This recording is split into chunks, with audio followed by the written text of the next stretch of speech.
Hi, I am Bhushan Jalali. You are watching Economy by Bhushan Jalali, a subset of Nancy Foundation. Today we have the topic power sector. So we will be discussing about the energy poverty in India plus different types of power supply in India, their status. So coming to the energy poverty in India. First, why energy is a must for any country? Because energy is that source which helps in both economic development as well as social development.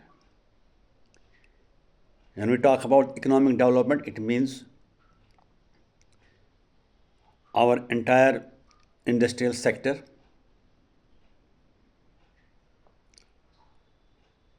It includes social sector also. Plus, the more you have energy available at affordable rates, the more you are able to provide a better human resources. How?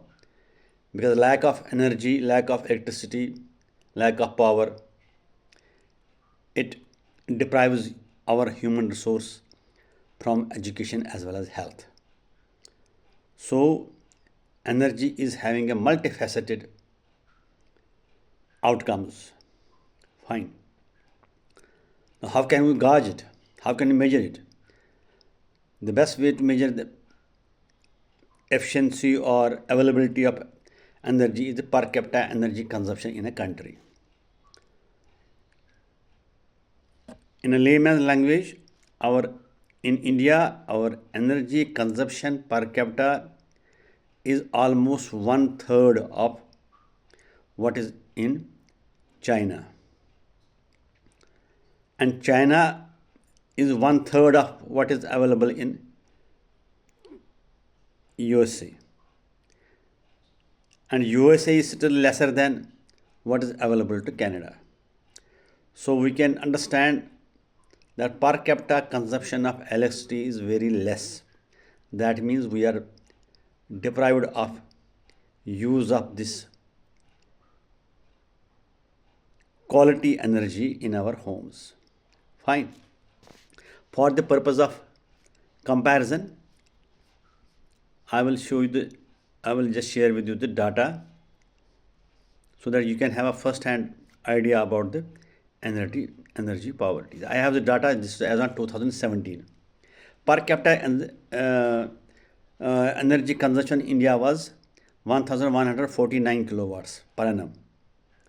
The same is in China, it is 3152. When you compare it with other countries, they have 14,844, 12,573. It is much, much lesser than global average. So one thing is clear that energy consumption in India is very less. अब मैं layman language में कहता हूँ. अब जैसे एक तो हमारी इंडस्ट्रीज़ के पास sufficient and quality power available नहीं है, नंबर वन. सेकेंडली, हमारे जो हाउस होल्ड में use of power is very very less. कैसे? अब जैसे हमारी कुकिंग होती हैं, या तो ये अदर देन इलेक्ट्रिक गैजेट्स पे होते हैं या एलपीजी पे होती हैं, या इन रूरल एरियाज़ में it is still on primitive modes of usages. यहाँ आपके विंटर्स में most of the people don't use heaters, और आई मीन से dual AC system, air conditioning system. While in developed countries, you will see, even if the temperature is minus 20, minus 30, people inside the homes are purely in pure single dresses. So per capita consumption of electricity very less, especially for cooking purposes, it is very very less. So you can now have the idea of कि हमारे पास poverty consumption में कितनी how where we are lacking. Now coming to main that is power sector. जैसे हमको पता है what are the resources of power generation. If we have to classify, we can classify it into, we say it is what do you say, fuel based fossil based energy. Second is non fossil based energy. Fine. One more way of classifying power resources is renewable energy and non-renewable energy. Renewable energy sometimes we call it as a clean energy also, but not 100%, but वो आगे हम पढ़ेंगे कैसे हैं. Fine. जो अभी latest data है India का कि पिछले 2-4-5 साल से there is considerable improvement in the availability of power despite we being a energy poverty country, but still for the last few years there is considerable improvement. Of how to go ahead, we straightly jump to what is the installed capacity of power generation in India and the type of resources that are available. For example, क्या है? Fossil fuel. Fossil fuel means whatever resources you get from, in a layman's language, below the earth. उसमें कोल आता है, उसमें gas आता है, उसमें lignite आता है, उसमें डीजल आता है. These are all fossil fuel. Fine. दूसरा है that is called non fossil fuel. उसमें क्या आता है? हाइड्रो इलेक्ट्रिक प्रोजेक्ट आता है. Then we have wind, electricity from wind, electricity from solar and other renewable energy, जिसमें small hydro projects हैं, biopower, waste to electricity generation, nuclear energy, ये सारा उसमें आता है. That is called non fossil fuel. Fine. अब रहा है हमारी जो इंडिया में जो टोटल कैपेसिटी है, इंस्टॉल्ड कैपेसिटी या पावर जनरेशन क्या है, ज़्यादा कहाँ से है? Is it from fossil fuel और नॉन फॉसल फ्यूल? फाइन. तो अभी फॉसल फ्यूल में कितना है? It is whatever capacity we have, 55% it comes from fossil fuel. पहले it was more, it was 70%, then it came to about 60%. Now it has come to 55%. Total fossil fuel capacity, total जो fuel capacity है उसमें जो fossil से आता है it is 55%. Fine. अब within the fossil fuel में सबसे ज़्यादा किसकी है? सबसे ज़्यादा हमको इंस्टॉल कैपेसिटी है from, it is from coal. That is power units which are producing power, इनको thermal power कहते हैं. They are from, it is about 47.73%. उसके बाद then followed it is gas based power projects. Then it is lignite and ultimately diesel. ये हमको थोड़ा सा sequence में एक पैटर्न में याद रखना पड़ता है, क्योंकि वहाँ पर इस टाइम यूपीएससी में they ask the question after coal segment in fossil fuel which is the next. वहाँ ये पता है, it should be gas. Fine. यह fossil fuel. Next comes to non fossil. Non fossil fuel में जो installed capacity है किस sector से ज़्यादा है? Is it from hydro, is it from wind solar, और is it from small hydro, और इज बायो पावर, किससे सबसे ज़्यादा है? ये हमने याद रखना है. नॉन फॉसल फ्यूल में सबसे ज़्यादा हमारे पास किससे आता है? It is from solar sector से. सोलर एनर्जी इंडिया में आफ्टर फॉसल फ्यूल के बाद सबसे ज़्यादा contribution towards installed capacity is from solar sector, then followed by wind, then उसके बाद it is bio power and nuclear. And fine. Total जो हमारी इंस्टॉल्ड कैपेसिटी है from non-fossil fuel, it is 44.97. I repeat the word, it is installed capacity, it is not production. Production is something different. ये हमारे पास क्षमता कितनी है, capacity कितनी है, जितनी भी कैपेसिटी है उसमें जो है उसमें it is 44% from non-fossil fuel and it is above 55% it is from fossil fuel. Fine. अब रहा सवाल, जैसे मैंने कहा प्रोडक्शन ऑफ कोल, प्रोडक्शन ये तो कैपेसिटी थी। अब हमारे सबसे ज़्यादा जो इंडिया में अभी एज ऑन डेट जो प्रोडक्शन होती हैं, it is from power generating units which are running on coal. Coal पे हैं, इट इज़ नियर अबाउट 72%। जितनी भी प्रोडक्शन होती हैं 72% comes from coal based power units. Then we have 1.9% from lignite and 1.7 from gas. Diesel पे कुछ नहीं है अभी, negligible. So total fossil fuel हमारे पास 76.2% आता है प्रोडक्शन जो है। Again from non fossil fuel, उसमें सबसे ज़्यादा हमारे पास सोलर से आता है, सोलर एनर्जी ज़्यादा आता है, followed by wind. We also hydro से आता है हमारे 7.8%। अब इसमें एक याद रखना है, हाइड्रो सेक्टर में क्या है, if you have small mini hydro projects, they are considered as a renewable source of energy. If you have big hydroelectric projects, they are considered to be as what? Non-renewable energy. They are considered non-renewable energy. Why? ये माना जाता है जो बड़े hydel projects हैं उनके लिए तो बड़े डैम बनाने पड़ते हैं। वंस वो डैम बनाते हैं उसमें जो होते हैं जो वाटर हैबिटेट्स होते हैं, they get affected by that standstill of water in the dams. That means they are detrimental to the this biostat of that under the water. तो इस करके उसको मानता है कि अगर ये सारा ख़राब हो जाएगा, अगर ज़्यादा ख़राब हो, that it should not be treated as a renewable source of energy. So क्या है, गवर्नमेंट ने डिसाइड किया जो 25 मेगावाट से नीचे जो प्रोजेक्ट हैं, they are considered to be as renewable source of energy, while as जो बड़े प्रोजेक्ट्स हैं मोर देन 25 मेगावाट्स के हैं, they are considered as non renewable source of energy.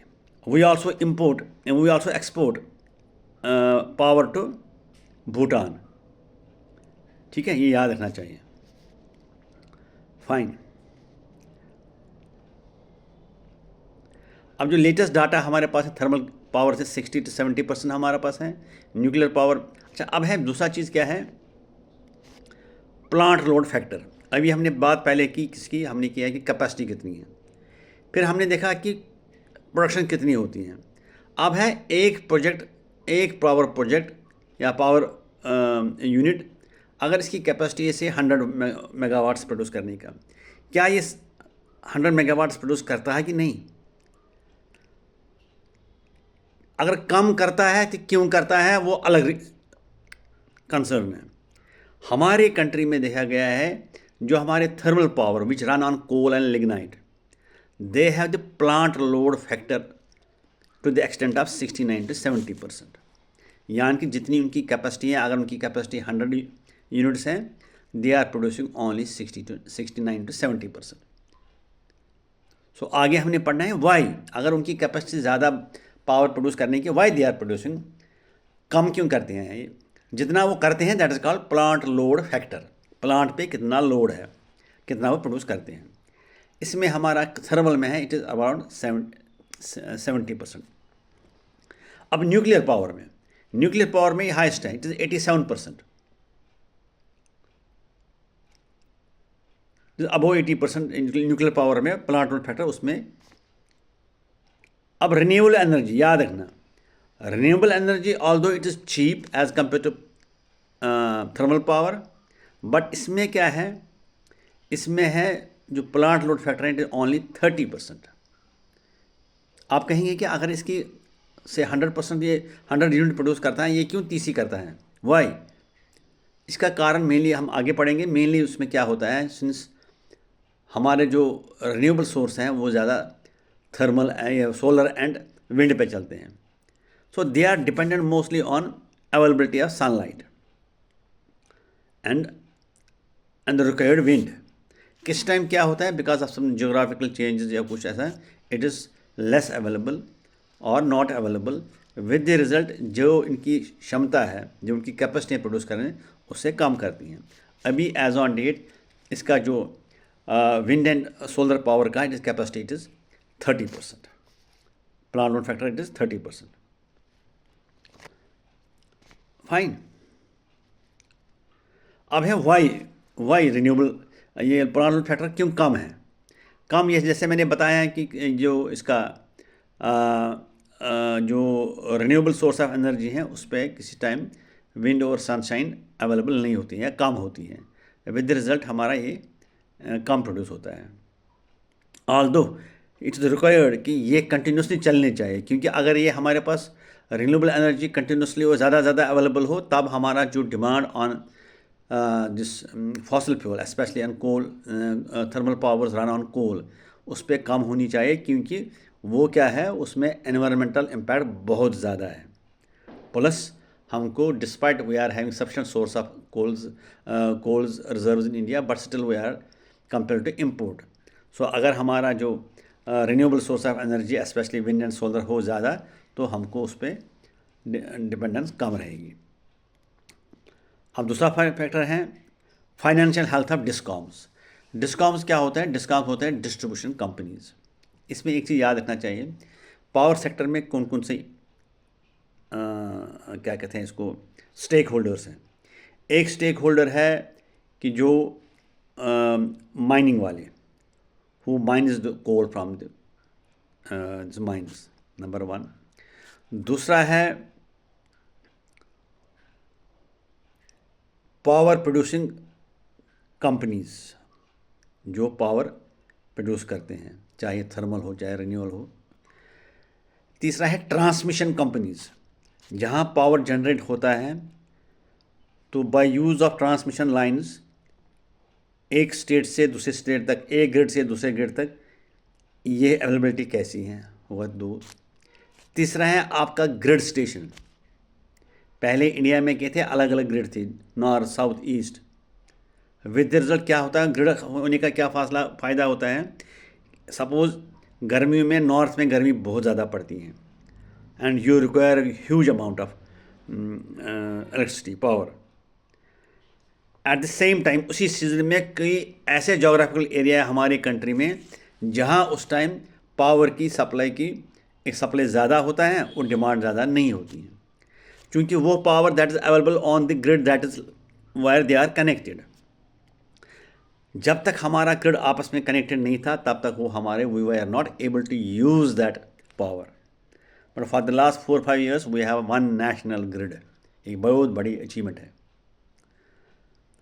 सो उस we can take not from people from north और people from south can you take the power, purchase the power from exchanges using different grids. So we are connected throughout the country. India is connected for purchasing at the time of deficit or selling to the grid at the time of surplus. तो वो भी एक stake holder बड़ा important होता है. उसके बाद आता है distribution companies, power distribution companies, key player in our power availability और नॉन अवेलेबिलिटी. ये सारे हैं स्टेक होल्डर्स इन किसमें, power availability up to the consumers.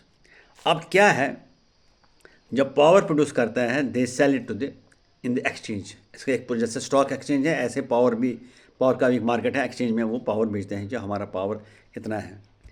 Distribution company they purchase power from them. Fine. Producer company से power purchase करते हैं कि हमको जी इस 2 महीने या 6 महीने या अगले साल के लिए इतना पावर चाहिए एट दिस रेट. फाइन.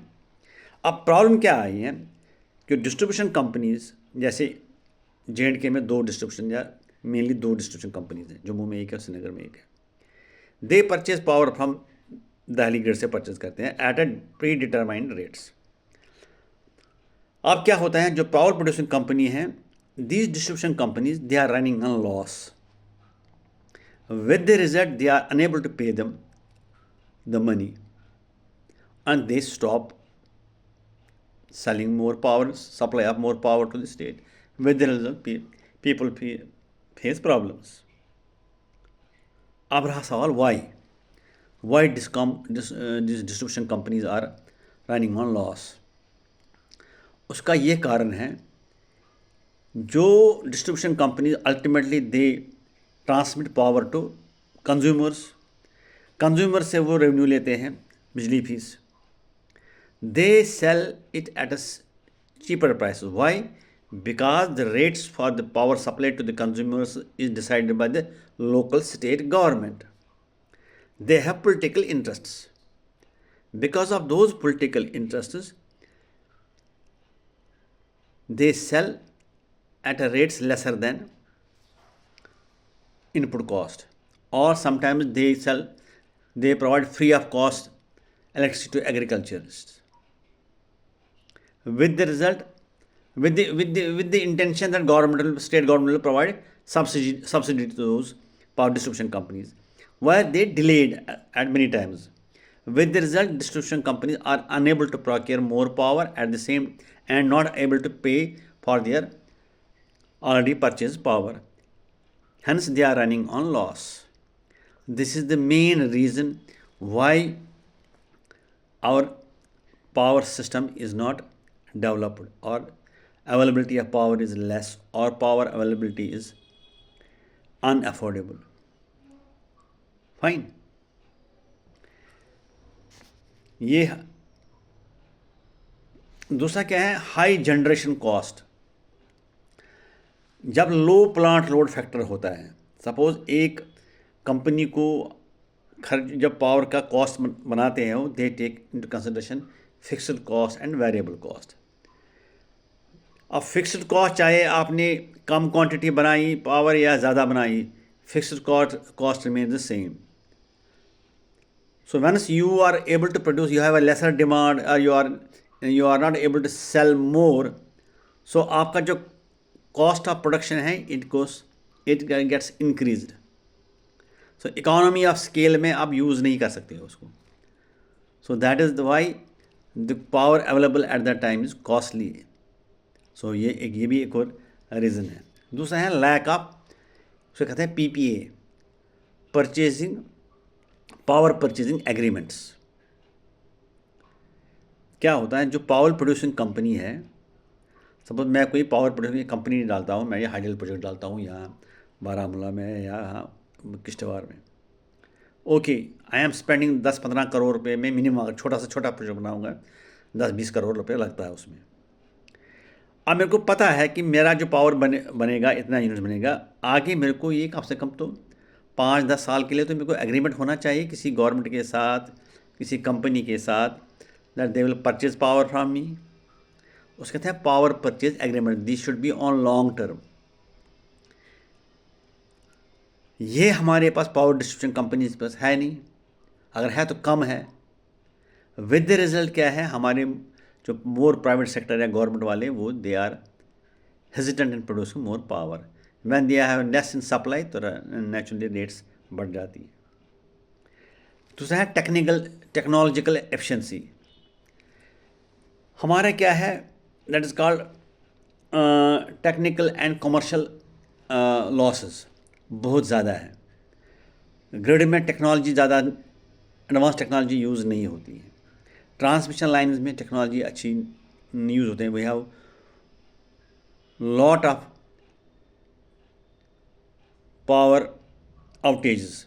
हमारी जो ट्रांसमिशन लाइन्स हैं वो ऐसे अच्छी नहीं हैं. विद द रिजल्ट क्या है, उसमें पावर आउटेज होते हैं, 20%, 30% होता है.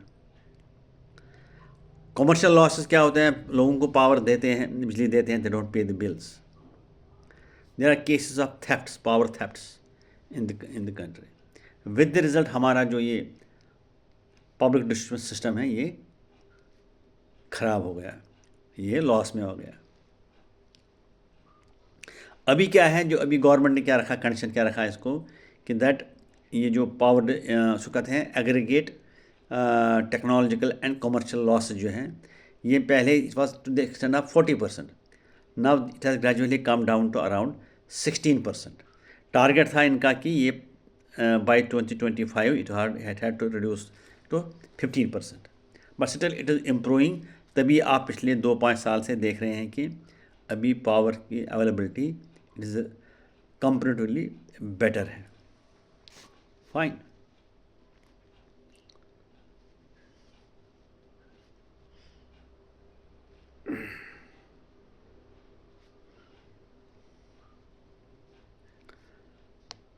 और हाँ, what are the steps taken by the government? What are the steps taken by the government for addressing these issues? Discoms क्यों लॉस में है, या production of coal at times क्यों नहीं है? उसका यही मेन रीज़न है कि so many steps, latest steps जो इन्होंने पिछले 4-5 साल से स्टार्ट किया है, that is called revamped distribution sector scheme, RDSS। ये गवर्नमेंट ऑफ इंडिया की रिवैम्प्ड डिस्ट्रीब्यूशन सेक्टर स्कीम, यानी कि जो डिस्कॉम्स हैं उनके लिए क्या रखा है। मोटे तौर पर आपको बताऊँ, they have made available the scheme on certain conditions. Power वो देंगे on certain conditions to distribution companies. Condition क्या है? Condition is on the basis of reforms and performance and efficiency. Reforms क्या है? रिफॉर्म में आपको टेक्नोलॉजिकल इन्वॉल्वमेंट करनी है अपनी डिस्ट्रीब्यूशन कंपनी में। सेकेंडली आपने क्या करनी है? एफिशिएंसी लानी है in the management of the distribution companies. Efficiency मतलब किससे? जैसे आपको सर्विसेज टू द कंज्यूमर्स, उसमें है बिल्स मैनेजमेंट, ठीक है, उसमें मीटरिंग, स्मार्ट मीटरिंग ये करना है। उसमें आपने you have to ensure availability of power to the consumers. एक उन्हें पैरामीटर्स बनाए हैं, अगर उन पैरामीटर्स पे आपका स्कोर अच्छा है, then they will provide certain incentive to that state as well as to that distribution companies. For example, हमारे स्टेट के हर एक स्टेट को दे आर एलिजिबल और they can have fiscal deficit to the tune of 3% of their states GDP। इन्होंने रखा कि अगर वो स्टेट पावर सेक्टर में ये रिफॉर्म्स लाएंगे तो हम उनको 0.5% एक्स्ट्रा फिस्कल डेफिसिट देखें बोरोइंग हुआ 0.5% एक्स्ट्रा कर सकते हैं। अब याद रखना है आपने क्या एक्स्ट्रा करना है। उन्होंने जो अपना स्मार्ट मीटरिंग करना है, पावर आउटेज गिराना है, पावर थेफ्ट कम करनी है, बिलिंग ये कम करनी है। वो कैसे करते हैं? वो उन्हें आधे जो डिस्ट्रीब्यूशन कंपनीज हैं वो खुद उन्हें अपने आप को एफिशिएंट कर दिया है with the use of digitalization और टेक्नोलॉजी। आज उन्हें they have made private companies have been allowed to go for distribution companies. जैसे दिल्ली में 2 कंपनियाँ डिस्ट्रीब्यूशन करती हैं। गवा देर में उन्होंने सारा प्राइवेट का सेक्टर कर दिया। यहाँ आधे जगह में पार्शली कर दिया। पार्शली मीन जैसे J&K में आपकी जो बिल्स आती हैं सारा जैसा आउटसोर्सिंग, वो जो प्राइवेट सेक्टर ही इसको मैनेज करता है। मीटरिंग, स्मार्ट मीटरिंग हो गई इसमें। अभी क्या है, अभी क्या कर रहे हैं, तो अभी बात पीछे हफ्ते न्यूज़ में आ रहा था कि रेट चेंज करेंगे। पीक आवर्स में एक रेट लगाएंगे, नॉन पीक आवर्स में दूसरा रेट लगाएंगे, so that people use power judiciously. ये रिफॉर्म्स करने, ये this all comes under revamped distribution sector scheme. ऐसे ही हैं कि ऑल जो इससे पहले था ये अलग अलग स्कीम के नाम पे थे, वो सारे इन्होंने मर्ज कर दिए इसमें। जैसे प्रधानमंत्री सहज बिल हर घर योजना, power development scheme,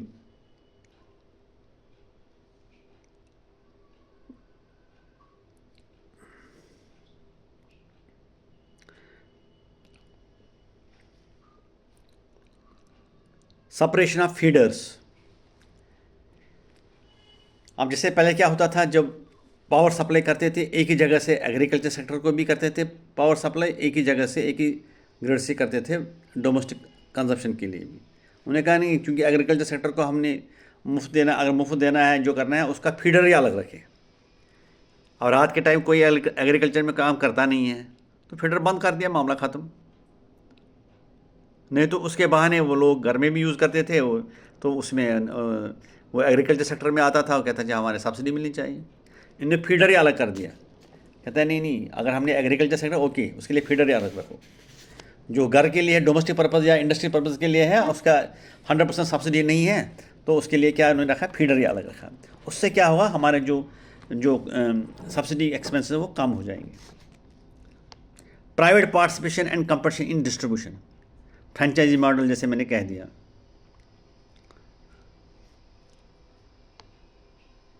renewable purchase order, हाँ, रिन्यूएबल परचेज ऑर्डर, RPO कहते हैं। हर एक डिस्ट्रीब्यूशन कंपनीज को इनने कंडीशन रखी है कि अगर आप जितना भी आपने लेना है हमसे कम से कम, पहले ही था 15%, अब है it has increase to 29%। By 2030 it will come to 50%। क्या है, हर एक डिस्ट्रीब्यूशन कंपनीज को रिन्यूएबल सोर्स ऑफ एनर्जी उन्हें परचेज करनी है, यानी कि उन्हें आगे रिटेलर को रिन्यूएबल सोर्स ऑफ एनर्जी ही सप्लाई करनी है। दैट इज़ वाई आप देखते हैं आजकल जोर काफ़ी है फॉर सोलर पावर के लिए। इससे क्या होता है, compulsorily you are switching from traditional source of power to cleaner power supply. अब जो इस लक्ष्य को पूरा नहीं करेगा या अगर कोई ज़्यादा करेगा, he can sell, that is called renewable energy certificate. अगर कोई स्टेट ज़्यादा या कोई डिस्ट्रीब्यूशन कंपनी ज़्यादा RPOs इशू करता है, जितना उसको करना चाहिए था, अगर उससे ज़्यादा वो, they can sell it, get in money up, credit उसके अगेंस्ट।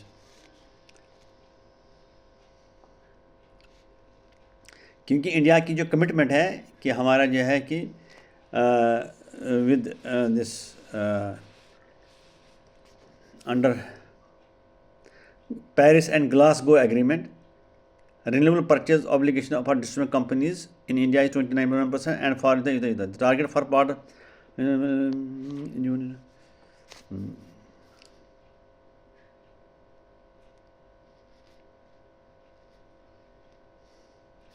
ये था सवाल मेरा इसका पावर सेक्टर का। ऐसे ही दूसरा है गैस बेस्ड इकॉनमी।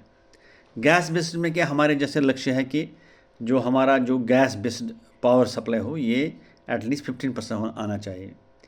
तो इसके लिए क्या है, why gas based, because gas में एक तो इट इज़ चीपर, ट्रांसपोर्टेशन इसकी चीपर है, सेकेंडली इसके ग्रीन हाउस गैसेज हैं, कम एमिशन है इसका एज़ कम्पेयर टू कोल से। इसके लिए गवर्नमेंट की एक पॉलिसी है कि दैट गैस बेस्ड इकानमी में ये हमने it has to increase to be 15% by 2030। This is all I have to share about this power sector. किसी को कोई question, you can send me a fax और मेल और व्हाट्सएप। Thank you.